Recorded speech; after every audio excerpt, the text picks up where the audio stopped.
Coming to you from the RI Future newsroom in North Kingstown, Rhode Island. This is the RI Future podcast. I'm your host, Mark Gray. And I'm Bob Plain. And we're going to talk about, the news. So what's going on in the news this week, Mark? Big stories this week. I'll tell you where I was this morning. I was at the Small Business Development Center's annual economic summit. First time I've ever gone, but I guess this is the 7th or 8th year they've done it.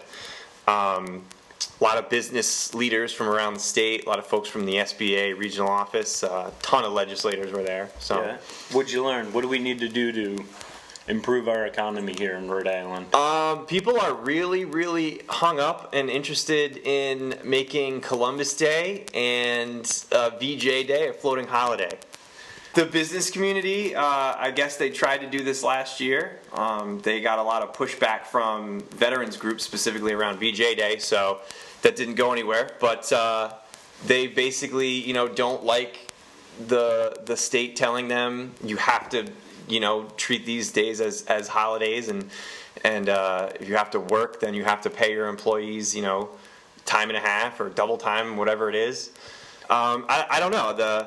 It's one of those, it seems like a simple little thing, but when you, again, compare Rhode Island business climate to other states, people see this as a barrier. Now, I don't seriously believe that if we made Columbus Day, these days a floating holiday, that suddenly we're going to be overrun with... That all of a sudden there's multi-million-dollar businesses here in Rhode Island. Oh, well, I was going to open my company in Georgia, but, they did that whole VJ Day thing in RI, so I guess I'll move. What was the most important news story of the week to you? I don't know. What do you think? What do you got? Ooh, let's see. What happened with the governor's race? That's what we should be talking about. We're going to talk about the governor's race. Okay. Yeah. Progressives continue to abandon the Angel Taveras ship. So this has been... First we saw Matt Jerzyk and Ariane Lynch leave his office, and there's been some rumor that maybe they didn't leave by their own volition. Then this week, the Providence Journal reported, Phil Marcello for the Providence Journal reported that Clay Pell met with the RI Progressive Democrats. Yeah. And I think that he's getting a lot of support among... Progressives seem to really like this guy. So I wonder what that is. I hear the rumors as much as you do that, if Clay runs... it's going to be to the left of everybody. That's sort of the whisper, but it hasn't been backed up by anything that has come out of Clay Pell's mouth publicly. Right. I'd love to hear what he said to the RI PDA folks. But yeah, I think that there's this idea that he is sort of the great liberal hope right now. And that's easy to hang on him because he doesn't have any kind of a record. However, he worked in the Obama administration in the education department, right? Yeah. Now, the Obama administration, they haven't been any more progressive on education than Angel Taveras has, have they? I mean, they've got Arnie Duncan and they're pushing Common Core. So unless he's a rogue Obama staffer, at least what's on his resume doesn't seem to indicate that he'll be any more kind of hardline on charter schools and high-stake testing and all those other kind of issues that are dominating education politics now. He was very warmly received. I don't think that that's a mischaracterization. That he was pretty warmly received by the Neary folks just a few weeks ago. So very, very warmly received. And I actually have a scoop to lay on our listeners. Yeah? I spoke with Senator Sheldon Whitehouse this week. There's been some rumblings that he may endorse Clay Pell because, of course, he was good friends with Claiborne Pell, his grandfather, the late senator. And he told me, as is customary, he won't be endorsing. So I actually wondered, I was like, oh wow, if Sheldon Whitehouse, I mean, he's kind of like the godfather of the progressive movement in Rhode Island, isn't he? Or at least that's how... He's at least the most progressive elected official of any office in the state right now. Yeah. I think that's fair to say. Yeah. In fact, I always wonder if it's him or Bob Walsh who's the godfather of the progressive movement in Rhode Island. That's funny you say that, progressive movement. Let's talk about... Here's a piece that was really interesting on RI Future yesterday.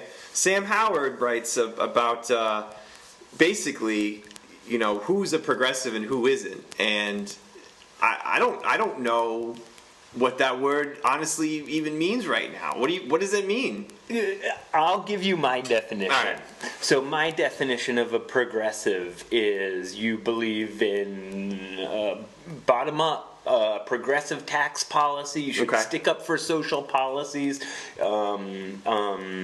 Keynesian economics. Sure. Bottom up, rather than, so to use an example of what we talked about earlier, our economy, the progressive mindset would say that it's better for our economy to put money, to give money to workers rather than management. And then, workers will kind of put that money into the economy, whereas management might use it to vacation and who knows where. They might invest it in their hedge fund. They might... Right. Because they can afford to not spend it, basically. Because they can afford to. Because they can afford to. So that's all right. I get that. That makes sense. What's your definition? I don't know. It's tough. I like that. I think that is definitely part of it. I think you can easily tie progressive broadly to the narrower idea of progressive taxation, like you're talking about. Yeah. You've got to include the social issues element. I think where we're going to see some disagreements are between progressives who are down with unions and labor and progressives who aren't. Yeah. So, perfect example, Gina Raimondo. She's going to go out and call herself, she has, I believe already, called herself a progressive. She supported marriage equality. She supports, she's pro-choice. All those social issues she's got.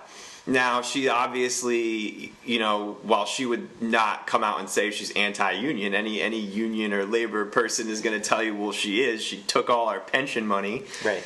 But I think that's going to be a big disconnect, because I think there are a certain segment of the population that calls themselves progressive, but they see organized labor as part of the problem because they see them as this entrenched power interest.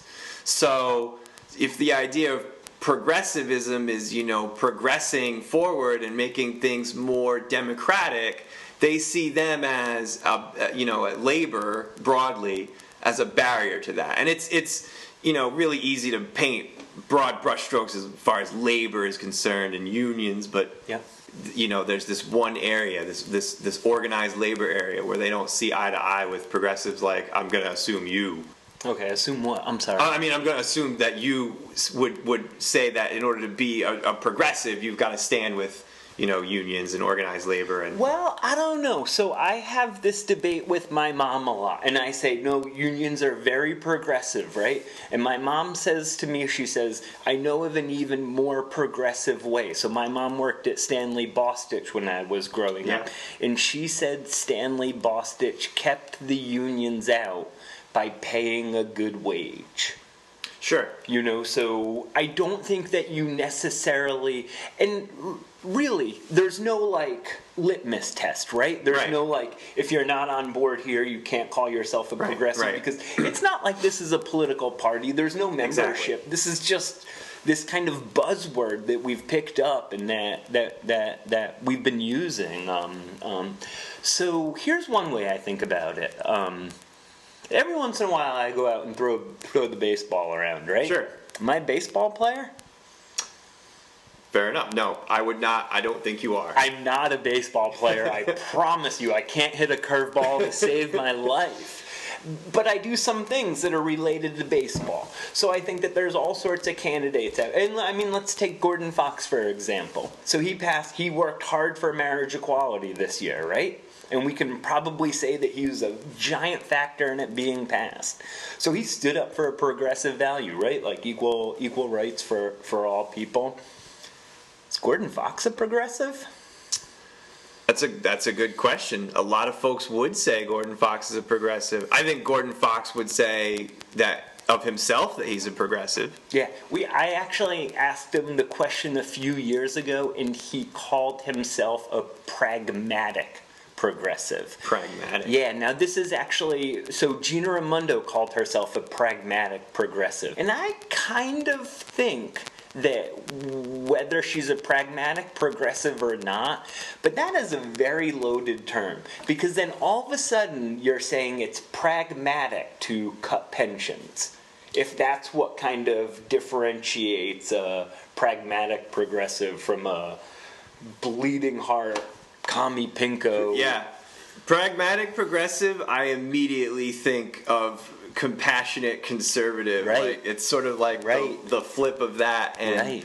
and both are completely loaded, slippery, probably don't really mean anything at the end of the day phrases. But it's tough. You know, folks are going to self-identify as whatever, and obviously on the left we're going to see a lot of differences of opinion because that's just how we roll, right? Yep, We yep. just don't march in lockstep like more conservative folks do. Tea Party people don't have this debate about what it means to be a Tea Party No, member. yeah. Tea Party's pretty straightforward. There's not, so it's good that we on our side of the aisle, so to speak, have have some disagreements about this, but at the end of the day, people are going to sort of come up with their own definitions, I think. I think the more interesting, idea, apart from what does it mean to be progressive or not, is this idea of, is there a progressive movement in Rhode Island? And I got to tell you, I don't really know that there is a cohesive one right now at any rate. You have the elements. There's definitely a labor movement, if you will. There's definitely an environmental movement. There's definitely different equality movements, LGBT equality movements. But is there one sort of coalesced? I mean, maybe it was Ocean State Action, but that's gone. So what now? There's this vacuum. I don't know. What do you think of that? Yeah, no, I actually think that was a very underreported story about Ocean State Action going away, and RI Future was guilty of it too. Mm-hmm. But I think that was a very big story, and I was really glad that Sam Howard kind of identified that again this week in his piece. I think if nothing else, like when there was an Ocean State Action, that was like kind of this mantle or umbrella that we could at least, kind of identify ourselves under. Now, I mean, I'd agree with you. I think there is a progressive movement in Rhode Island. I think it's very, very fractured. Yeah. I think it's very fractured, and we're not so. What I think we need to do is we need to get Pat Crowley and Abel Collins in the same room getting along. And once we can do that, once we can get those two people working on the same agenda, then there'll be hope for a cohesive. Pat Crowley of the NEA and Abel Collins of the Sierra Club. Yeah. That's definitely a start. I think that it is fractured. I think that it would be a good thing to shore up the progressive movement right now, because this 2014 gubernatorial race and other races, but especially the gubernatorial race, is set to draw a lot of lines on the left. And folks are going to want to take that word progressive and make it mean whatever works for them. And so I think it's good. It's a good conversation to have right now, and I hope that any of our listeners would feel free to chime in via Twitter, Facebook, what have you. You know how to find RI Future on the web.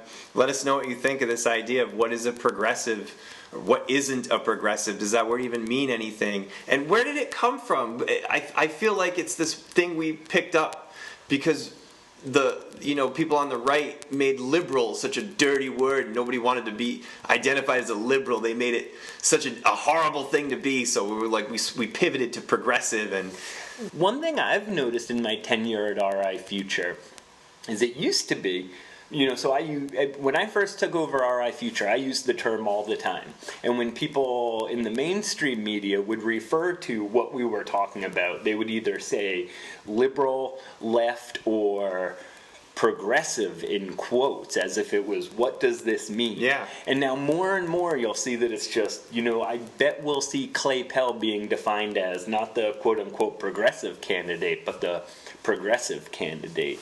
Perhaps so. But you don't think we'll see him identified as the liberal candidate? I don't. I think that I think progressive's the buzzword. I think progressive is the buzzword. Seems to be. I don't have a problem with the word liberal. I think I'd be happy to reclaim it, take it back for our own. It seems like around, the early 2000s, maybe even going back before 2004, probably even back into the 90s, honestly. It was this, nobody came out and said, I'm a liberal. Conservatives said, oh, he's a liberal. Oh, she's just a liberal, right, you didn't have to say, commie, pinko, socialist. It was just all loaded, wrapped up into that word liberal. Yeah. And then I think a lot of folks on the left, they let them take it from us, and shame on us for that. But liberal, progressive, whatever the word is, there's definitely there is a shared set of values in there. Probably more that unites us than that divides us. But you can bet your bottom dollar that we're going to see a lot of the things that divide us coming up in 2014. I think education politics are going to be huge in the governor's race. And I'm wondering what gets defined as being a progressive on education. I do not think that Angel Taveras is a progressive on education. Do you think Mary Ellen Buckey calls herself a progressive? I do. And I feel that Mary Ellen is a progressive. You do? I do. So I don't think that she has all the progressive values, right? Sure. And she's certainly not a progressive on education. Right. I am really adamant that charter schools and kind of the education reform movement, that they aren't good for the most amount of people. And really, that's my definition of being a progressive. If what you're doing brings the greatest amount of good to the greatest amount of people, that's what being a progressive should mean. So I consider Mary Ellen a progressive, but I consider her a conservative on education issues. And I'm sure I have some progressive friends who are deer hunters, say, and they Sure. probably value their Second Amendment rights and are in labor unions and believe in marriage equality and believe that the richest people in Rhode Island should be paying their fair share. So some people like charter schools and they're progressive. I don't think that you need to embody every single value in order to, be part of this right. nebulous group we call the progressive. Yeah, and we're loose like that by nature, We're just more, I think, accepting of differences to some extent. But let's talk for a second about. We talked a little bit about the governor's race. How about the lieutenant governor's race? I think we had Dan McKee, right, officially announced earlier this week. Yeah, so I just met Dan McKee for the first time today. Yeah, what's he like? So he seemed like a really nice guy. I think that Dan McKee has the best hair in all of politics in Rhode Island. That's huge. That's a bold statement. Right? That's going to carry him really far. So I asked him if his candidacy was going to be about charter schools. And he said, oh, no. My candidacy is going to be about the best education for everyone. And I think so Dan McKee's going to try and kind of make that point, that charter schools do produce the best education for everyone. And I told him, I said, RI Future will be challenging you on that issue this campaign season. So that's a debate that's good for Rhode Island, I think. People talk about the lieutenant governor, the office of the lieutenant governor, and they say that it's superfluous. There's no need for it. We should just get rid of it. Amend the Constitution, do what we have to do to just eliminate the office and save whatever amount of money they get in the budget, some millions of dollars, I'm sure. And I can see that it kind of makes sense, but. On the other hand, you have a lieutenant governor now that we've had for the last 8 years, in Elizabeth Roberts, who, sort of took the power of that office and used it to really forward an agenda around specifically healthcare. Yeah. And she's been a great advocate for the business community, and she's really been at the nexus of business and healthcare. She sort of took that office and got everything out of it that she could. And that's the power of it, is it's what you make it.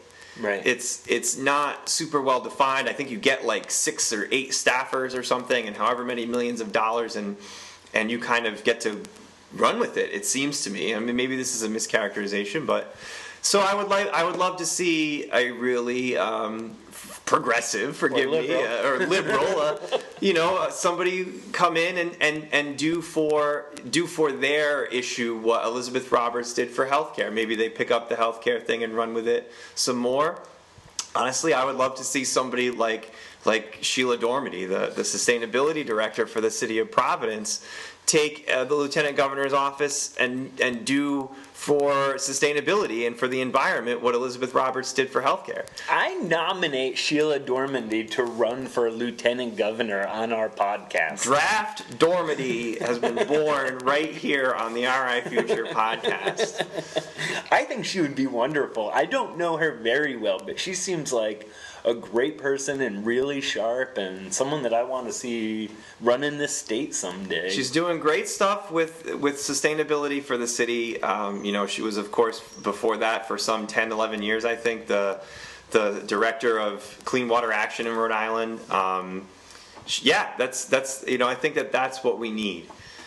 Somebody who's going to really just get everything out of being lieutenant governor that you can get. Yeah.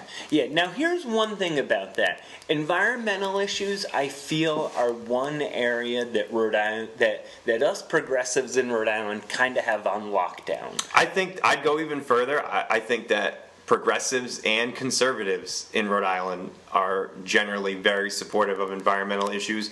You still have, we might even be the last place where you can find the Republican who supports environmental protection and sustainability.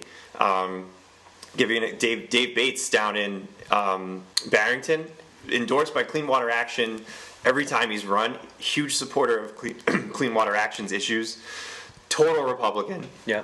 Even wealthy conservatives in Rhode Island want to keep their bay clean so that they can go tool around in their boats. They're the ones that love it the best. Exactly. They're actually the only ones that get to see that part of that part of Rhode Island. They want to keep it clean. So I think the environment, it's demonstrated by our electing and re-electing Senator Whitehouse, who just was going to he doesn't care. He's going to keep going on the floor and talking about it. Yeah. And he's not going to lose any points among Rhode Islanders for it, because we love our bay, we love our natural, landscapes and. Yep. So we're doing all right there. But we're a national leader in environmental policy, Rhode Island. I mean, we're kind of leading the way on offshore wind. We will be. I think what we've done with the bay in the last 20 years is nothing short of one of the most amazing things ever. There was a time when I wouldn't swim in the bay. It was just kind of known as this gross place.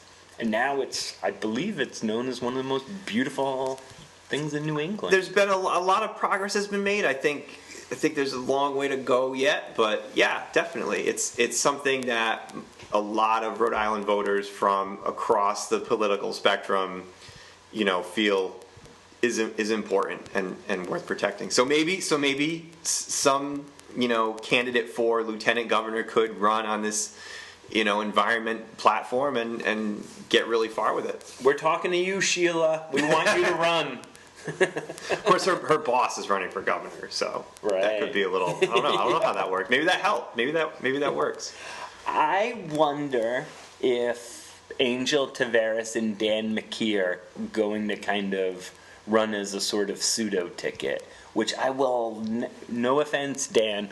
I don't want to see Angel and Dan McKee. Those two aren't from the same kind of wings of the Democratic Party, as far as I'm concerned. I know there's been a lot of talk about Angel tacking to the right, and there's a lot of evidence that that's happening. And there's certainly a lot of evidence that he isn't a progressive on education policy. And I think that it's our job as progressives/liberals over the next 12 months to convince him he's wrong on that. I believe he has an open mind, and I think if we do our job, we can convince him what's best for the greatest amount of people. I think that's all we got to do, and then yeah, here.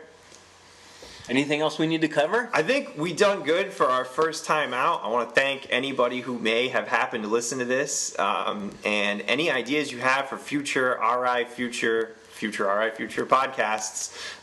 Let us know. Don't hesitate. We're gonna have. We want to make this a thing where we have guests. Yep. Talk to other people other than, two white dudes in front of a microphone. So Yeah. we're going to work on that. But thanks for listening, and we'll see you whenever we do this again. Hopefully next week. Awesome.